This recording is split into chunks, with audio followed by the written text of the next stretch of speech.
अर्जुन उवाच किं तद्ब्रह्म किमध्यात्मं किं कर्म पुरुषोत्तम अधिभूतंस कि प्रोक्तम् अधिदैवं किमुच्यते अधियज्ञः कथं कुत्र देहेऽस्मिन् मधुसूदन प्रयाणकालेश कथं ज्ञेयसि यतात्मभिः। অৰ্জুনে সুধিছে, হে মধুসূদন, ব্ৰহ্ম, আধ্যাত্ম, অধিভূত আৰু অধিদৈৱ কি হয়?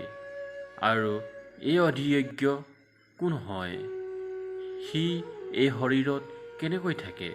মৃত্যু সময়ত সংযতাত্মা ব্যক্তিয়ে তোমাক কেনেকৈ জানে?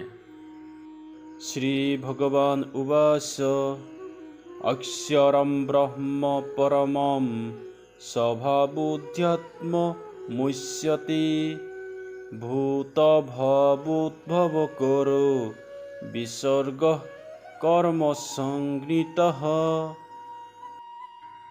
ভগৱান শ্ৰীকৃষ্ণই কৈছে, যি অক্ষয়, যাৰ ক্ষয় নাই, সেয়ে হ'ল পৰমব্ৰহ্ম। পৰমাত্মা প্ৰতিদেহত স্বভাৱত অৱস্থিতি, আধ্যাত্ম অৰ্থাৎ আত্মাৰ আধিপত্য।